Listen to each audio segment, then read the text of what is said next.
হযরত আদম আলাইহিস সালাম কোন আর্গুমেন্টের কাছে গেলেন না, কেঁদে কেঁদে অস্থির হয়ে যাচ্ছেন। আল্লাহ রাব্বুল আলামিন যখন প্রশ্ন করবেন, আদম রে আমার হুকুম ভাঙলি কেন, অমান্য করলি কেন, কি জবাব দেব?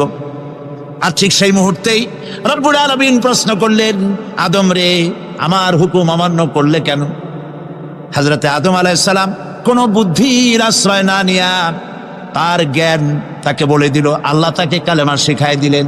উদ্বুদ্ধ হয়ে তিনি আল্লাহ রাব্বুল আলামিনের সামনে মাথা নত করে দিয়ে বললেন, রব্বানা যালামনা আনফুসানা ওয়া ইল্লাম তাগফির লানা ওয়া তারহামনা লানাকুনান্না মিনাল খাসিরিন। রব্বানা যালামনা, হে আল্লাহ আমি আমার নফসের পরে, যালামনা আনফুসানা আমি আমার নফসের পরে জুলম করেছি, অত্যাচার করেছি। ওয়া ইল্লাম তাগফির লানা, তুমি যদি আমাকে ক্ষমা না করো। জ্ঞান কত দেখেন, শুধু ক্ষমা চান নাই, বলেছেন তুমি যদি আমাকে ক্ষমা না করো, ওয়া তারহামনা আর যদি দয়া না করো, লানাকুনান্না মিনাল খাসিরিন আমি ক্ষতিগ্রস্ত হয়ে যাব। কতটা জ্ঞানের অধিকারী তিনি! তিনি এটা বললেন না যে শুধু মাফ করে দাও, শুধু মাফ করলে হবে না, মাফও করা লাগবে, আর আগে যেমন দয়া করতে আসলেও করা লাগবে। সুবহানাল্লাহ। আল্লাহ পাক রাজি হয়ে গেলেন। রাজি হন নাই? আল্লাহ রাব্বুল আলামিন হযরত আদম আলাইহিস সালামকে শুধু ক্ষমা করলেন না, ক্ষমাও করলেন, আর নবীর মর্যাদা দিয়ে আল্লাহ রাব্বুল আলামিন দুনিয়ায় পাঠাইয়া দিলেন। সুতরাং বুদ্ধি দিয়ে কাফেররা বুদ্ধির আশ্রয় গ্রহণ করে সর্বনাশ করেছে, যে পরকাল হইতে পারে না, মরে যাব আবার উঠবো, আবার এই শরীর কেমনে তৈরি হবে, এইটা তাদের বুদ্ধিতে কুলায় নাই। কিন্তু বুদ্ধি দিয়া চিন্তা করলে বোঝা যাইতো যে হ্যাঁ পরকাল একটা হইতে পারে। আর একটা কথা বলি, সেটা হলো এই, বহুত মানুষ আছে পরকাল বিশ্বাস করে না। আছে না এমন? আছে। এখন আমরা বিশ্বাস করি পরকাল। আমরা কারা কারা বিশ্বাস করি হাত উঁচু করে দেখান তো। আলহামদুলিল্লাহ বলি, বলেন আলহামদুলিল্লাহ। এখন যারা বিশ্বাস করে না তাদেরকে জানাতে চাই, আমরা যারা পরকালে বিশ্বাস করি, তাহলে পরকাল যদি না হয়, কিয়ামত যদি না হয়, বিচার আচার যদি কিছু না হয়, আমরাও বেঁচে গেলাম, আপনারাও বেঁচে গেলেন। কিন্তু সত্যই যদি পরকাল একটা হয়, বিচার যদি হয়, আমরা বেঁচে যাব, ফেসে যাবা তোমরা। প্রিয় ভাই সব, আল্লাহ রাব্বুল আলামিন সুন্দর করে বুঝাচ্ছেন, দেখো পরকাল কেন হবে, এটা বুদ্ধি দিয়ে চিন্তা করো, জ্ঞান দিয়ে চিন্তা করো। সারা বছর ব্যবসা করার পর হিসাব নিকাশের একটা দিন আসে, আসে না? বলেন আসে কিনা? হিসাব নিকাশের একটা দিন আসে সারা বছর ব্যবসা করার পর, সারা বছর লেখাপড়া করার পর, তারপরে কি বলে পরীক্ষা দেওয়ার একটা দিন আসে, আসে না? তো সারা জীবন আপনি এখানে কাজবাজ করবেন, এখানে আপনি ভালো করলেন মন্দ করলেন, এর কোনো জবাব হবে না, বিচার হবে না। এটা পাগলের চিন্তা করতে পারে, আর পাগলেরা চিন্তা করে বলেই তারা বলে, পাগলেরই এটা কথা, মাটির পুতুল যেমনে নাচায় তেমনে নাচি, পুতুলের কি দোষ? মরিয়া দেখেন, এই গান যারা বিশ্বাস করে মরিয়া দেখেন অবস্থাটা কি হয়। ফেরেশতারা আইসা ধোপায় যেমন কাপড় আশ্রায়, ওই রকম ঠ্যাং ধরিয়া কবরের মধ্যে আশ্রাবে, আর বলবে যেমনে আশ্রায় তেমনে আশ্রাই, ফেরেশতার কি দোষ? কাজে এই পৃথিবী শেষ কথা নয়, মৃত্যু অবধারিত, মরা লাগবে না। এবার দেখেন আল্লাহ কি বলেন, আল্লাযী খালাকাল মাউতা ওয়াল হায়াতা লিয়াবলুয়াকুম আইয়ুকুম আহসানু আমালা। আল্লাহ পাক বলছেন, আমি মৃত্যু আর জীবন সৃষ্টি করেছি। কেন করেছি? লক্ষ্য করুন, লিয়াবলুয়াকুম, যাতে করে আমি তোমাদেরকে পরীক্ষা করে নিতে পারি। কি ব্যাপারে? আইয়ুকুম আহসানু আমালা, আমলের দিক থেকে, নেক কাজের মধ্য থেকে, ভালো কাজ এবং খারাপ কাজের মধ্য থেকে, আইয়ুকুম আহসানু থেকে তোমাদের মধ্যে কে উত্তম, কে ভালো মানুষ, এইটার পরীক্ষা নেওয়ার জন্য আমি মৃত্যু আর জন্মের সৃষ্টি করেছি। প্রিয় ভাই সব, খুব লক্ষ্য করুন, জন্ম আর মৃত্যু। জন্ম হলে মৃত্যু হবেই, না হবে না। এই যে একটা ডিউরেশন, একটি সময়, এই সময়টা হলো পরীক্ষার সময়। আমরা যারা পড়াশোনা করেছি, আপনারা পড়াশোনা করেছেন নিশ্চয়ই, কলেজে অথবা হাই স্কুলে অথবা মাদ্রাসায় প্রতি বছর একটা করে পরীক্ষা আসে না পরীক্ষা? এই পরীক্ষার ডিউরেশন কত সময়? 3 ঘন্টা। কয় ঘন্টা বলে? 3 ঘন্টা। এই 3 ঘন্টা পরীক্ষা দিতে গিয়ে আপনারা কি কোনো ছাত্রকে দেখেছেন যে প্রশ্নপত্র সামনে নিয়ে গল্প করতেছে, প্রশ্নপত্র সামনে নিয়ে তাস খেলে, জুয়া খেলে, আরেকদিকে তাকায় থাকে? প্রতিটি মুহূর্ত সে কাজে লাগাচ্ছে, প্রতি মুহূর্ত কাজে লাগাচ্ছে।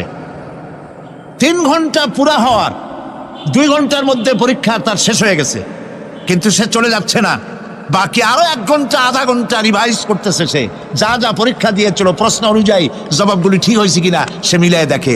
কারণ কি? কারণ হলো এই পরীক্ষা যদি ফেল করি, বাপ মায়ের কষ্ট করা পয়সাগুলি বিফলে চলে যাবে, আমি চাকরি পাবো না, আমার জীবনটা 1 বছরের জন্য নষ্ট হয়ে যাবে।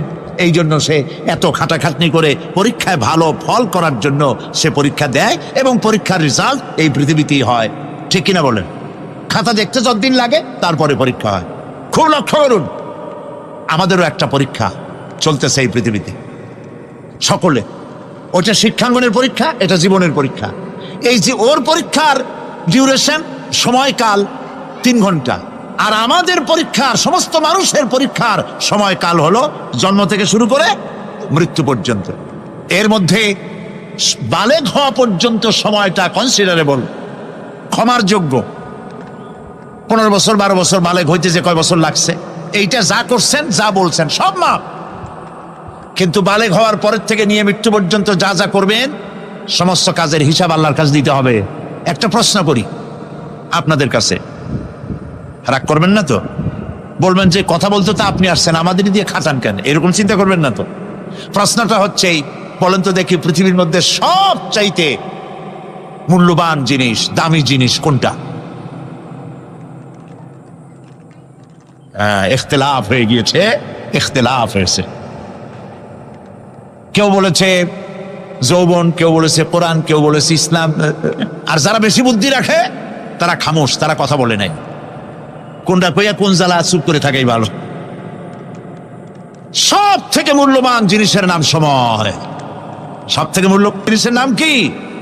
এবার বলেন, এই পৃথিবীর মানুষ সব থেকে অপচয় করে কোন জিনিসে? সময়। সময়ের অপচয় আমরা যা করি। বাড়িতে আজকে রাত্রে ক্যালকুলেটর, কম্পিউটার, ক্যালকুলেটর না থাকে যদি কাগজ কলম হাতে নেন।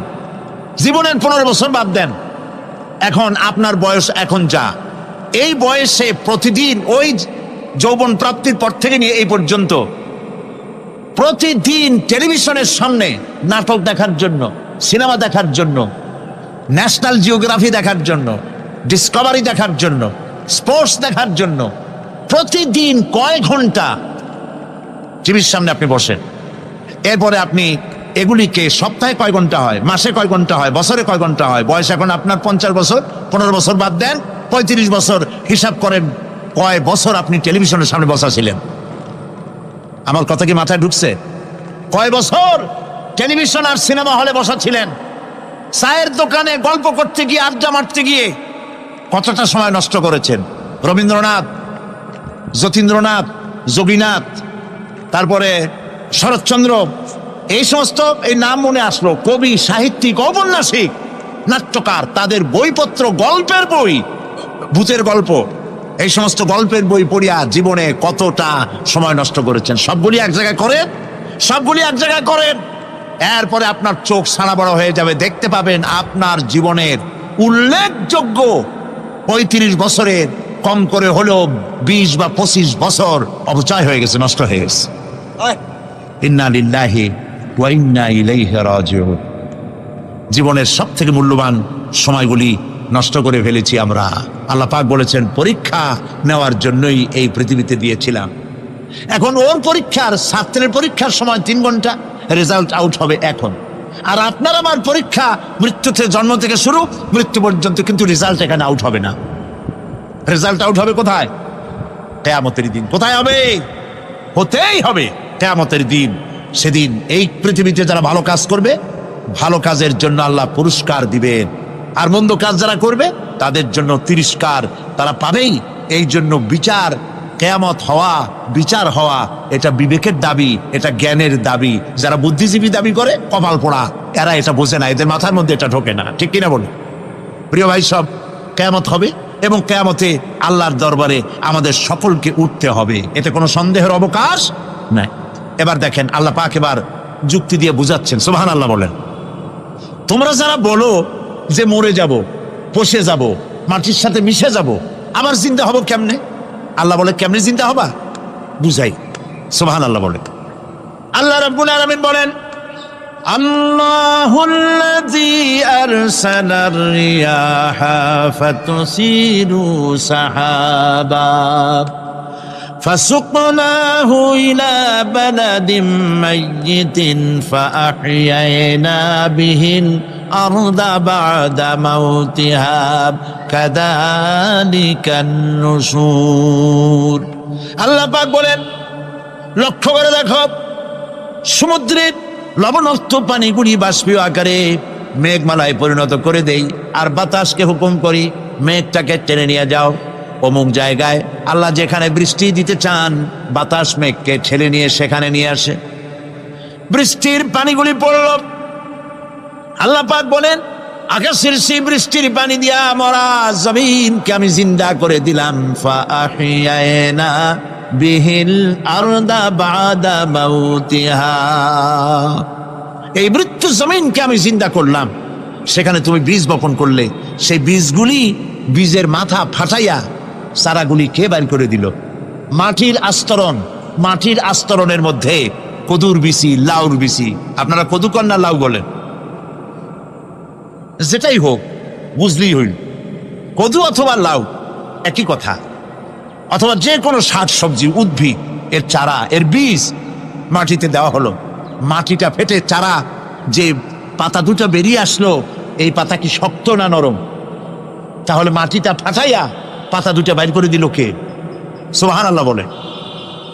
রব্বুল আলামিন দৃষ্টান্ত দিয়ে বুঝাচ্ছেন, আলাম ইয়াকুন নুতফাতাম মিন মানিয়্যিন ইউমনা সুম্মা কানা আলাকাতান ফাখালাকা ফাসাওয়া ফাজআলা মিনহু যাওজাইনি আয-যাকারা ওয়াল উনসা। আল্লাহ পাক বলেন, মানুষকে নিকৃষ্টতম মাতৃগর্ভে নিক্ষিপ্ত এক ফোঁটা পানি ছিল না, আমি তার থেকে আকার আকৃতি দিয়ে সুগঠিত করে মানুষের আকার দান করেছি, আর মায়ের পেটের ভিতরে আমি নারী আর পুরুষ বানাইছি, কন্যা সন্তান এবং পুত্র সন্তান বানাইছি। সুবহানাল্লাহ। এখন মানুষে পায় যে আমরাও পারি, এই যে ক্লোনিং সিস্টেম একটা শুরু হয়েছে, শুনছেন আপনারা? কথা না কইলে বুঝি কি ক্লোনিং পদ্ধতি? এটি ক্লোনিং পদ্ধতি, বিজ্ঞানীরা যারাই কাজটা করতেছে, তারা বিশ্ব সভ্যতাকে বিনষ্ট করার একটি মারাত্মক কাজে তারা হাত দিয়েছে। ক্লোনিং পদ্ধতিতে যে যা কিছু তৈরি হয়, এর আগে ভেড়ার বাচ্চা হয়েছে, ছাগলের বাচ্চা বানাইছে, সেগুলি তার মায়ের মতোই হয়েছে অথবা পিতার মতো হয়েছে। পিতার ডিএনএ নিয়ে একটা পুরুষ জাতীয় জন্তুর ডিএনএ অথবা স্ত্রী জাতীয় একটি জন্তুর ডিএনএ নিয়ে তারপরে বিশেষ প্রক্রিয়ার মাধ্যমে সন্তান, এই বাচ্চা উৎপাদনের ব্যবস্থা তারা শুরু করেছে পশু দিয়ে। এরপরে মানুষ এভাবে করা যায় কিনা সেই চিন্তা তারা করেছে। ইতিমধ্যে নাকি দুটো বাচ্চা হয়েছে, এটা সত্য না মিথ্যা এখনো যাচাই করা যায় নাই, কিন্তু পশুর থেকে যেগুলো হয়েছে সবগুলি রোগ নিয়ে আসছে পৃথিবীতে, গেল এক নম্বর কথা। দুই নম্বরে ডিএনএর মাধ্যমে যে মানব শিশু পয়দা হয়, তার সবগুলি তার মায়ের অনুকরণে হয়, একেবারে অবিকল মায়ের চেহারা নিয়ে আসতেছে, অবিকল পিতার চেহারা নিয়ে আসতেছে। চিন্তা করুন, এই মেয়ে যখন বয়সপ্রাপ্তা হবে, তখন তার পিতা কি করে বুঝবে তার বউ কোনটা আর মেয়ে কোনটা? উচিত হবে পৃথিবীর সমস্ত নেতৃবৃন্দ, বিশ্ব নেতৃবৃন্দের ঐক্যবদ্ধ হয়ে এই দুঃসাহসিক কাজকে বাধা দিয়ে বন্ধ করে দেওয়া উচিত। আল্লাহর সৃষ্টির সাথে পাল্লা দিতে গেলে ধ্বংস ছাড়া পথ থাকবে না। লক্ষ্য করেছেন? আপনি সাক্ষী দিলে আজ এক সাক্ষী দেবেন, কালকে বলবেন যে ওই সাক্ষী আমি দেই নেই। আজকে সই করেছেন, কালকে বলবেন ওই সই আমি করি নেই। কিন্তু আল্লাহ রাব্বুল আলামিন আপনার ফিঙ্গারপ্রিন্ট, আপনার আঙ্গুলের ছাপ এমন করে দিয়েছেন, এই আঙ্গুল দিয়ে যদি কাগজের উপর একটা টিপ মারেন, টিপ সই করেন, আপনার বাবা কবর থেকে উঠে এসেও বলতে পারবে না যেটা আপনার না। আদম আলাইহিস সালাম থেকে নিয়ে আজ পর্যন্ত, আজ থেকে নিয়ে কিয়ামত পর্যন্ত যত মানুষ পৃথিবীতে এসেছে আর আসবে, কোন মানুষের আঙ্গুলের রেখার সঙ্গে আর একজন আঙ্গুলের রেখার মিল হবে না। এ হচ্ছে আমার আল্লাহর সৃষ্টি, সুবহানাল্লাহ। সুতরাং তিনি বলছেন, আমি মাতৃ গর্ভের ভিতরে সন্তান তৈরি করি, সেই সন্তানকে কোনটা কন্যা সন্তান, কোনটা পুত্র সন্তান আমি বানাই। এই কাজটা যিনি পারেন, এবার দেখেন সামনে কি বলতেছেন আল্লাহ, এই কাজটি যিনি করতেছেন, আলাইসা যালিকা বিকাদিরিন আলা আইয়ুহিয়াল মাউতা।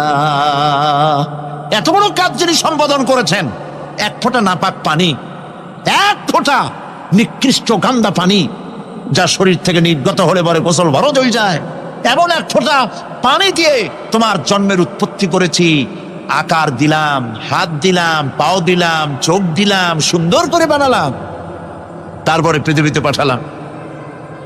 এরপরে তুমি কি করে মনে করতে পারো যে সেই আল্লাহ তোমার মৃত্যুর পরে আবার চিন্তা করতে পারবে না? আলাইসা যালিক, আল্লাহ পাক কি তোমাকে মৃত্যুর পরে আলাইসা যালিকা বিকাদিরিন, আল্লাহ পাকের পক্ষে এটা কি সম্ভব নয় যে তোমার মৃত্যুর পরে আল্লাহ আবার চিন্তা করবেন? বলেন অবশ্যই পারবেন, বলেন অবশ্যই পারবেন। প্রিয় ভাই সর, আল্লাহ পাকের পরে বলছেন, ইয়া আইয়ুহান নাসু ইন কুনতুম ফি রাইবিম মিনাল বা'সি ফাইন্না খালাকনাকুম মিন তুরাব।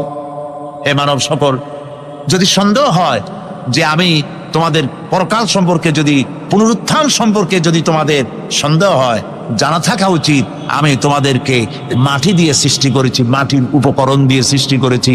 এই মাটির সাথে মিশে যাবা, আবার উঠানো হবে। মাটিতে কবরের মধ্যে মুর্দা রাখার সময় কি বলি আমরা?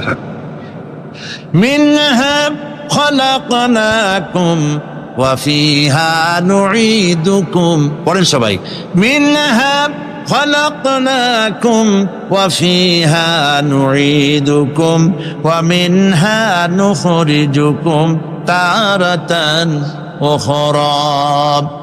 মাতৃগর্ভের ভিতরে মানুষকে আল্লাহ রাব্বুল আলামিন হাত পাও চক্ষু কর্ণ নাসিকা দিয়ে সুন্দর করে মায়ের পেটের ভিতরে বানায়া এই পৃথিবীতে আল্লাহ পাক পাঠায় দেন।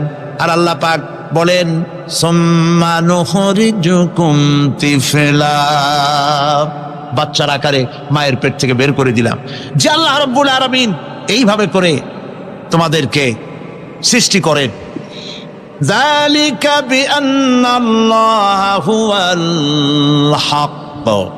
জেনে রাখো, এই সব কিছু এই জন্যই ঘটে যেহেতু আল্লাহ রাব্বুল আলামিন, আল্লাহ তাআলা মহাসত্য, তিনি যা বলেন তাও সত্য। তার কথার মধ্যে কোনো রকমের বৈপরীত্য নাই। ব্যারোমিটার যন্ত্র আছে, যে যন্ত্রের মাধ্যমে আবহাওয়া মাপা হয়, বৃষ্টি হবে কি হবে না, ঝড় হবে কি হবে না, জলোচ্ছ্বাস হবে কি হবে না, এগুলি ব্যারোমিটার যন্ত্র দিয়া, আবহাওয়া মাপা যন্ত্র দিয়ে তারা মাপে। কিন্তু আপনারা কি কখনো শুনেছেন যে রেডিও টেলিভিশনে বলা হয়েছে সন্দ্বীপ, কুতুবদিয়া, হাতিয়া, সেন্ট মার্টিন এবং বাঁশখালী, আর কি কন দু একটার নাম, কক্সবাজার, পতেঙ্গা ইত্যাদির উপর দিয়ে 280 মাইল স্পিডে ঝোড়ো হাওয়া প্রবাহিত হবে। আগামীকাল 30 ফিট উঁচু হয়ে জলোচ্ছ্বাস হবে, এরকম কথা বলে কেউ? কি বলে? হইতে পারে, হইতে পারে, বজ্রসহ বৃষ্টিপাত হতে পারে। এবার কোরআন শরীফ দেখুন তো, কোরআন শরীফে কোথাও আছে পরকাল হইলেও হইতে পারে, কবর আযাব এটাও হয়তো হইতে পারে, জান্নাত আর জাহান্নাম থাকতেও পারে, এরকম কথা আছে? সব কথা ডাইরেক্ট, কোন কথার ভিতরে কোন রকমের বৈপরীত্য নাই। আল্লাহ রাব্বুল আলামিন বলেছেন, ইযাস সামাউ ফাতারাত, আকাশসমূহ যখন বিদীর্ণ হয়ে যাবে, ওয়া ইযাল কাওয়াকিবু তাসারাত, আর যখন তারকাসমূহ বিক্ষিপ্ত হয়ে পড়বে, ওয়া ইযাল কুবুরু বুসিরাত, আর যখন কবরের ভিতরে যা কিছু আছে সব উদ্গীরণ করে দেওয়া হবে। সমস্ত কথাগুলি ডাইরেক্ট। যালিকা বিআন্নাল্লাহা হুয়াল হক, যেহেতু আল্লাহ মহাসত্য, ওয়া মান আসদাকু মিনাল্লাহি কিলা, আর আল্লাহর চাইতে সত্যবাদী আর কে আছে? বলেন আছে কেউ? সে আল্লাহ রাব্বুল আলামিন বলেন, এত কিছু কাজ, এত সুন্দর ব্যবস্থাপনা করে যিনি করেন, ওয়া আন্নাহু ইউহিল মাউতা ওয়া আন্নাহু আলা কুল্লি শাইইন কাদির। সে আল্লাহ রাব্বুল আলামিন তোমাদেরকে তোমাদের মৃত্যুর পরে আবার জিন্দা করবেন, এতে সন্দেহ করার কোনো কারণ নাই। وأن الساعة آتية لا ريب فيها وأن الله يبعث من في القبور। আল্লাহ পাক বলছেন অবশ্যই কিয়ামত আসবে, তাকে কেউ বিন্দুমাত্র এতে কোনো সন্দেহ নাই। আর وأن الله يبعث من في القبور, আর আল্লাহ পাক অবশ্যই কবরে যা কিছু আছে সব বের করে নিয়ে আসবেন। কান্নাহুম জারাদুম মুনতাশির, যেমন আপনারা দেখছেন কিনা এই যে যখন বন্যা বলে, পানি টানি যখন ওঠে, বন্যা নাকি বলে, তুফান, বন্যা ইত্যাদি যখন হওয়ার সম্ভাবনা হয়, তখন মাটি থেকে, গ্রাম্য পরিবেশে দেখা যায় মাটি থেকে পোকামাকড়গুলি এভাবে উঠতে থাকে। দেখছেন না? আপনারা দেখছেন কিনা? পাখাওয়ালা পিঁপড়াগুলি এভাবে সব উঠতে থাকে। কান্নাহুম জারাদুম মুনতাশির, এইভাবে করে পোকামাকড় পতঙ্গগুলি যেভাবে মাটি থেকে উদ্গত হতে থাকে, সমস্ত কবরগুলি থেকে মানুষগুলি এভাবে উদ্গত হয়ে যাবে। তবে হ্যাঁ, আপনারা একটা প্রশ্ন করতে পারেন যে কবর দিয়ে সব উঠবে, কিন্তু যে মানুষের বাগে খাইছে তার কি হবে? যে মানুষের আগুনে পুড়ে গেছে তার কি হবে? যে নদীর মধ্যে ডুবে গেছে তার কি হবে? যে কুমিরের পেটে চলে গেছে তার কি হবে? এরকম একটা প্রশ্ন আপনারা করতে পারেন। কবর কাকে বলে সেটা আমাদের জানতে হবে। কবর শুধু মাটির গর্তটাকেই কবর বলা হয় না, এটি আলমে বারজাখ, এটি পর্দা, এটা জবনিকা। মৃত্যুর পরের জীবনটাই হলো আলমে আখিরাত পর্যন্ত যাইতে যে জীবনটা লাগে, যে একটি সময় আছে, এই সময়টার নামটাই হলো কবর। সেটা গর্তের মধ্যে হইতে পারে, মাটির মধ্যে, সেটা বাঘের পেটে হতে পারে, সেটা কুমিরের পেটে হতে পারে, সেটা পানিতে পচে যেতে পারে, এটা কোনো বিষয় না। আল্লাহ পাক উঠাতে চাইবেন এবং সমস্ত কিছুকে কিয়ামতের দিন আল্লাহ রাব্বুল আলামিন তার দরবারে হাজির করবে। তাহলে আমরা বুঝতে পারলাম যে কিয়ামত যে হবে এই ব্যাপারে কোনো সন্দেহের অবকাশ না। এখন ওই কিয়ামতের দিন আল্লাহ রাব্বুল আলামিন আমাদের বিচার নেবেন, হিসাব করবেন। দুনিয়ায় যে পরীক্ষা দিয়েছিলাম, এই পরীক্ষায় যদি কেউ একবার ফেল করে, আর একবার পরীক্ষা দিয়ে পাশ করার সুযোগ আছে। আরো একবার যদি ফেল করে, আবার পরীক্ষা দিয়ে পাশ করার সুযোগ আছে। 10 বার পরীক্ষা দিবেন, 10 বার ফেল করবেন। 100 বার পরীক্ষা দিবেন, 100 বার ফেল করবেন, তারপরেও আবার পরীক্ষা দেওয়ার সুযোগ আছে। কিন্তু কিয়ামতের ময়দানে যদি কোনো মানুষ তার জীবনের পরীক্ষায় যদি ফেল করে, দ্বিতীয়বার পরীক্ষা দিয়া পাশ করার আর কোনো সুযোগ নাই। এই পৃথিবীতে জজ কোর্টে কেউ হেরে গেল, হাইকোর্টে আপিল করার সুযোগ আছে। হাইকোর্টে যদি হেরে যায়, সুপ্রিম কোর্টে কেস করে জেতার সুযোগ আছে, আপিল করার সুযোগ আছে। সুপ্রিম কোর্টেও হেরে গেল, প্রেসিডেন্টের কাছে জীবন ভিক্ষা চাওয়া যাইতে পারে। কিন্তু কিয়ামতে, আখিরাতে, আদালতে, ওই জায়গায় মানুষ যদি একবার তার জীবনের মামলায় হেরে যায়, দ্বিতীয়বার আপিল করার আর কোনো জায়গা নাই। কঠিন জায়গা, সেই জায়গা হবে এবং সেখানে সবাইকে উঠতেই হবে। সুতরাং এই যে প্রশ্ন করা হয় যে এই কিয়ামত কবে হবে, এটা বিশ্বাস করি না, হ্যান ত্যান ইত্যাদি, মরলে আবার জিন্দা করবে কে, এইসব প্রশ্নের কোনো দাম নাই। আল্লাহ পাক এই ব্যাপারে আরেকটি কথা বলছেন, ইয়াসআলুনাকা কাআন্নাকা হাফিয়্যুন আনহা কুল ইন্নামা ইলমুহা ইনদাল্লাহ ওয়ালাকিন্না আকসারান নাসি লা ইয়ালামুন। হে নবী, এরা আপনার কাছে এই প্রশ্নটা করে এইভাবে যে কিয়ামত কবে আসবে, মনে হয় যেন আপনি এটা জানেন। এই ইলম কিয়ামত কবে হবে মনে হয় যেন আপনি এটা জানেন, সেই জন্য তারা এই প্রশ্নটা করছে। আসলে কুল ইন্নামা ইলমুহা ইনদাল্লাহ, কিয়ামত কবে হবে এটা কে জানেন? ওয়ালাকিন্না আকসারান নাসি লা ইয়ালামুন, অবশ্যই অধিকাংশ মানুষেরা এটা জানে না। কিয়ামত কবে হবে এটা একমাত্র আল্লাহ পাক জানেন। পরকালের জীবন যে হবে এতে কোনো সন্দেহ নাই। সেই ব্যাপারে আল্লাহ পাক বলছেন, আআনতুম আশাদ্দু খালকান আমিস সামাউ বানাহা। তোমরা যে পুনরুত্থান সম্পর্কে অস্বীকার করো, এবার চিন্তা করো, তোমারে বানানো কঠিন না ওই মহা আকাশটা বানানো কঠিন? কোনটা কঠিন বলেন না আপনারা, কোনটা কঠিন? আপনারা একটু তাকায় দেখেন তো, এই যে বিশাল প্যান্ডেল, এই প্যান্ডেলে খুঁটি আছে না নাই? আছে কি না? কতগুলো খুঁটি গুনতে আপনার আধা ঘন্টা খানে সময় লাগবে, ঠিক না? এই একটা প্যান্ডেল বানাতে যদি এতগুলি খুঁটি লাগে, তাহলে বিশাল আকাশে যদি এইরকম খুঁটি লাগতো আকাশটারে ঝুলায় রাখার জন্য, তাহলে চিন্তা করেন তো, খুঁটির জ্বালায় গাড়ি গাড়ি চালান যাইতো? আছে কোনো খুঁটি? জোরে বলেন, আছে? নাই। ওই আকাশটাকে আল্লাহ পাক বলছেন, আনতুম আশাদ্দু খালকান আমিস সামাউ বানাহা। তোমারে বানানো কঠিন না ওই বিশাল আকাশ বানানো কঠিন? কোনটা কঠিন ছিল? তো ওই আকাশটা বানানোই তো আল্লাহ পাকের কাছে সহজ হয়ে গেছে। তাহলে তোমারে একবার বানাইয়া যে একবার বানাতে পেরেছেন, তিনি আবার জিন্দা করতে পারবেন না, এই চিন্তা কেন করো? আল্লাহ রাব্বুল আলামিন কোরআনে কারীমের ভিতরে পরিষ্কার করে বলেছেন, ওরা বলে, কাফের বেঈমানেরা বলে, ক্বালা মান ইউহয়িল ইযামা ওয়া হিয়া রামীম। আমাদের হাড় গোড় যখন পচে যাবে, গলে যাবে, কে আমাদের জিন্দা করবে?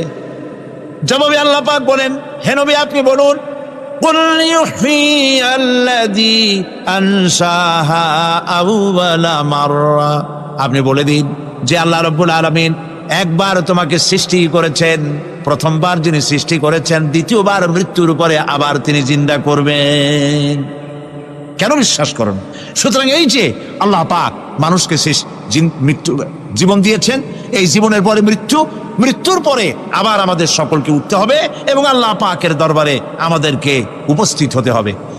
এই কথাগুলি যারা অস্বীকার করে, পরকাল যারা মানে না, তাদের সম্পর্কে আল্লাহ পাক বলছেন, والذين كذبوا بآياتنا ولقاء الآخرة حبطت أعمالهم। আল্লাহ পাক বলেন, যারা পরকালকে অস্বীকার করেছে, আখিরাত যারা মানে না, তাদের জিন্দেগীর সকল আমলগুলিকে আল্লাহ পাক বরবাদ করে দিবেন।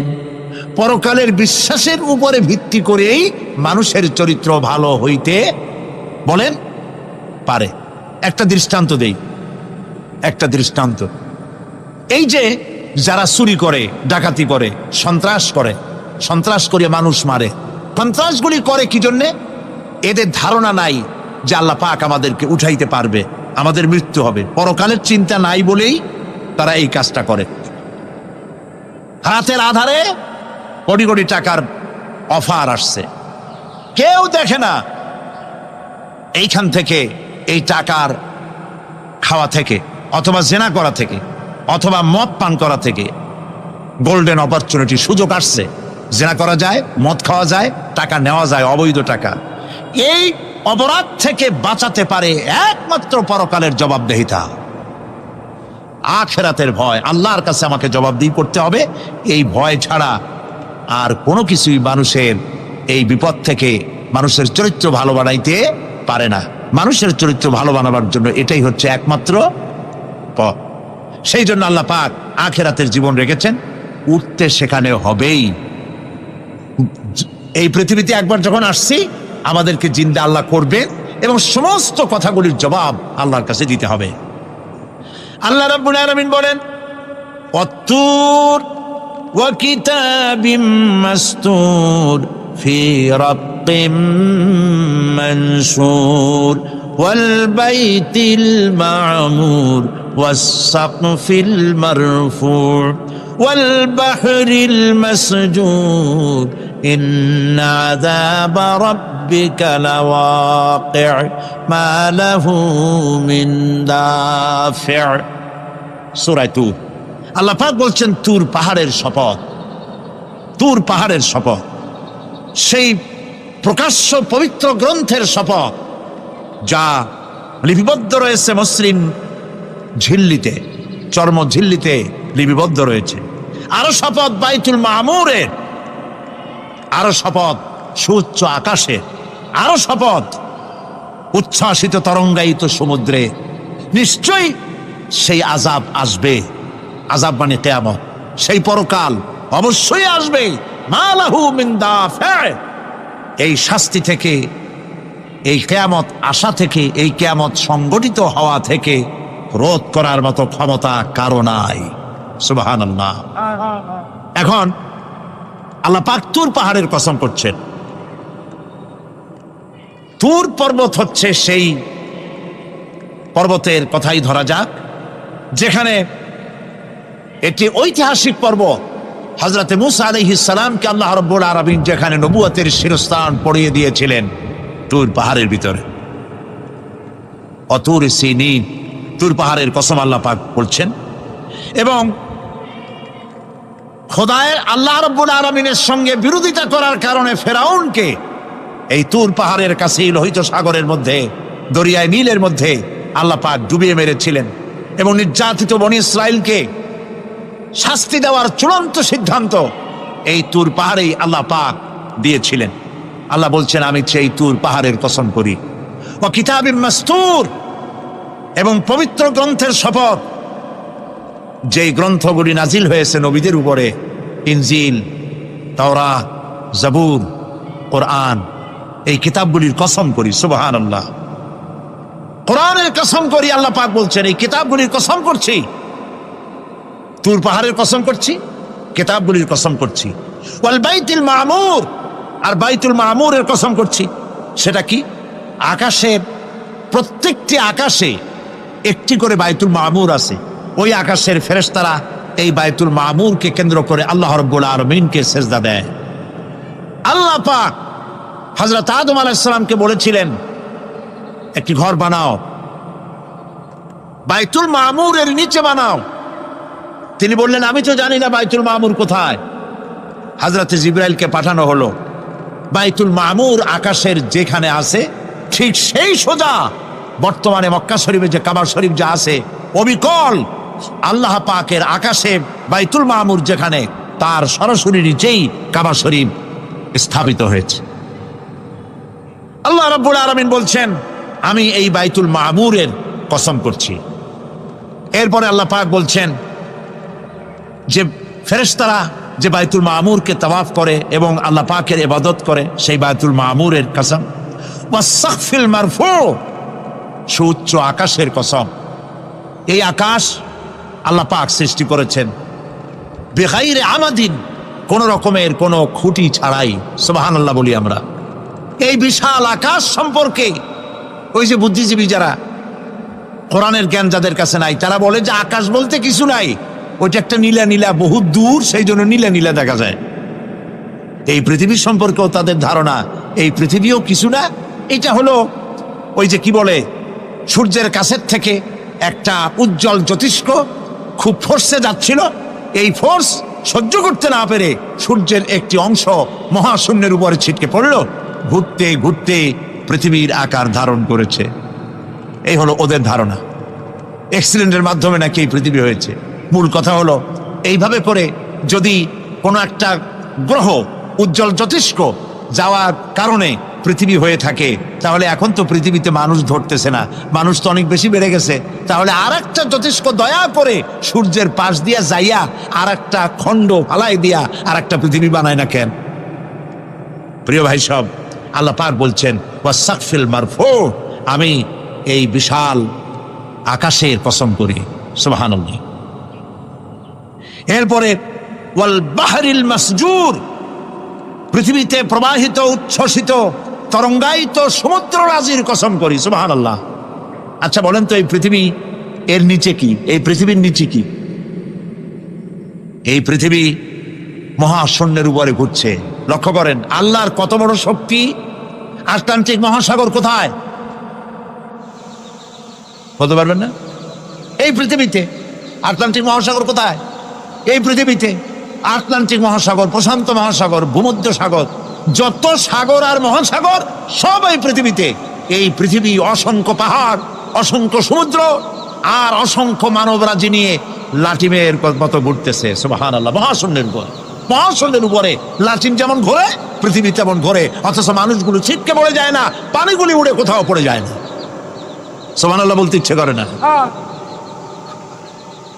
আল্লাহ রাব্বুল আলামিন সূরা ইয়াসিনের মধ্যে বলেছেন, লাশ-শামসু ইয়ানবাগি লাহা আন তুদরিকাল কমারা ওয়ালাল লাইলু সাবিকুন নাহার ওয়া কুল্লুন ফি ফালাকিন ইয়াসবাহুন।